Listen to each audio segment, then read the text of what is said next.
Oh oui, comme quoi il n'y a pas de crime parfait. Lieutenant Fallot, toi qui te croyais à l'abri, et le gars t'a eu à l'œil, il t'a vu.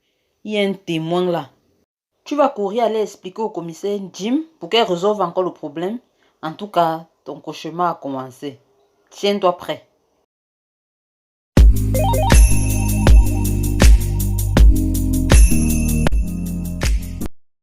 Bonjour les amis, avant de commencer, n'oubliez pas de liker, de vous abonner, mais aussi d'activer la cloche de notification.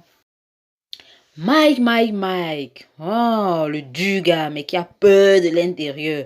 Qu'est-ce que tu crois que Tierno va faire? Je crois que j'ai l'impression que Tcherno t'a déjà aidé dans des coups foireux, mais foireux. Parce qu'apparemment, là, il t'accuse d'être toujours impulsif. Et c'est ce qu'on remarque d'ailleurs. Tu es impulsif.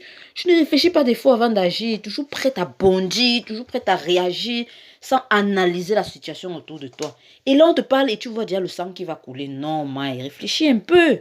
Réfléchis un peu, mon ami. Calme-toi et réfléchis. Mais une chose est sûre, Mike. De plus en plus, on constate que tu es un gars mauvais dès... Non, tu es vraiment mauvais parce que tu es rancunier. Et l'être humain, dès qu'il se sent en danger, là, bam, il cherche déjà comment il va riposter.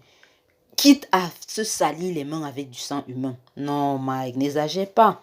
Et bam, voilà le téléphone de Franck qui est retrouvé et Mike qui tire les airs. Mais sa maman l'a très vite remise à sa place, sans même s'en rendre compte. Hein. Et oui, c'est Jessica qui était la plus proche de Frank. Donc, remets-lui le téléphone. Et si, Mike.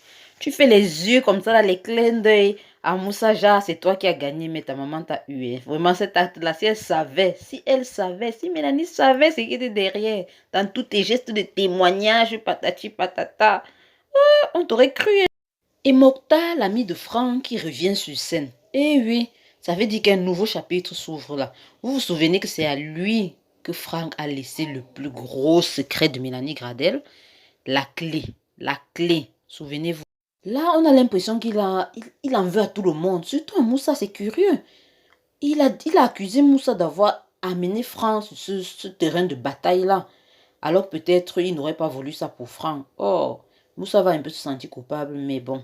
J'espère qu'ils pourront retravailler ensemble et que cette clé-là servira à faire beaucoup d'autres choses. Et anyway, j'ai réitéré encore, j'espère qu'il va collaborer avec Moussa. Tout comme les gars qui ont volé la moto là, vu qu'ils savent qui est le tueur. Peut-être si Moussa parvenait à les atteindre, il pourrait en tirer quelque chose de là. L'épisode précédent, moi j'ai cru on les avait envoyés voler cette moto, mais apparemment c'est un pur hasard. Il s'avère donc que ces gars qui ont volé la moto étaient bel et bien présents lors de la manifestation. Ah, qu'est-ce que ça nous présage encore? C'est pas par hasard ceux qui ont été payés par Mike pour aller boycotter la manifestation? Quel cercle vicieux. Alors, qui sera loyal envers qui? En tout cas, en ce qui concerne Moussa, il ne voudrait que réavoir sa moto. Même si à la commémoration de Franck, Jessica là, mais alors ignorer. Oh, pauvre Moussa, il avait honte. Mais on va faire comment alors? Jusqu'à dire, regarde comment il m'énerve. La phrase là m'a fait rire, je vous assure. Elle était sérieuse. La conversation d'Issa et de son oncle, par contre, était d'une leçon. Mais pour qui en réalité? Parce que d'un côté, on a un Issa qui est ferme sur ses décisions, qui est intransigeant et qui est intègre. Ça, il ne faut pas l'oublier. Et d'un autre côté, on a l'oncle qui dit, quand tu es dans l'armée, tu dis, oui chef. Et point final. On obéit quand on est dans les forces de l'ordre. Obéir. Mais on se pose la question, obéir, mais à quel prix? Parce que des fois, franchement, s'il faut sacrifier sa dignité parce qu'il faut obéir, eh bien, 3 points d'interrogation. Et Moussa, lui, là, Issa, pardon, n'est pas du tout d'accord. Mais en même temps, l'oncle montre l'aspect des choses sur un autre angle. Parce qu'il faut quand même être clair. Il faut reconnaître que, généralement, la plupart des gens penseraient comme lui. On te propose un truc comme ça te libère. C'est-à-dire, on n'a pas la notion de sacrifice de nos jours. On dit non, je me sors des problèmes, je m'en fous du reste. C'est-à-dire, on n'a pas l'esprit de sacrifice. Alors que Issa, lui, c'est quelqu'un qui pense d'abord aux autres, même parfois avant de penser à lui. Il dit, mais non, est-ce que ce que je fais là, comment ça réagira sur moi plus tard? Ou comment ça va agir sur d'autres personnes plus tard? Lui pense à demain. Or, beaucoup de gens de nos jours pensent à l'instant. Est-ce que je souffre? Oui, donc je ne fais pas. Si je ne souffre pas, tant. Ceci dit, son oncle a été clair. Si on te fait une proposition du genre, tu ne dois pas refuser. Mais Issa, est-ce qu'il va l'entendre de cette oreille? Est-ce qu'il va suivre les conseils de son oncle? Point d'interrogation. Dans cet épisode, on n'a pas que des émotions, un genre. Il y avait aussi de la joie. Les filles, Fatih, Adja, Jessica, elles sont sorties. Elles sont allées se faire du cocooning, comme disent les Blancs. Sauna par-ci, piscine un peu. Ça fallait sur le soleil. Eh oui. Et à un moment dans leur conversation, Jessica a soulevé un petit problème de société aussi. Et il s'agit du fait que la femme devrait être indépendante. Parce que là, elles ont parlé là, Adja qui a ses problèmes avec son mari, Jessica qui est aussi là et qui, grâce au travail qu'elles font, ça leur permet aussi de s'évader, quoi, d'oublier un peu les petites pressions, les petits problèmes qu'elles ont au quotidien. Et Jessica a fait la remarque à Fatima, toi, ça ne te dit rien de nous voir travailler comme ça et toi, tu ne fais rien, tu te pavanes juste là comme ça. Fatih qui a dit, ah, c'est pour vous là-bas. Vous n'assumez pas le fait que les femmes aiment se faire.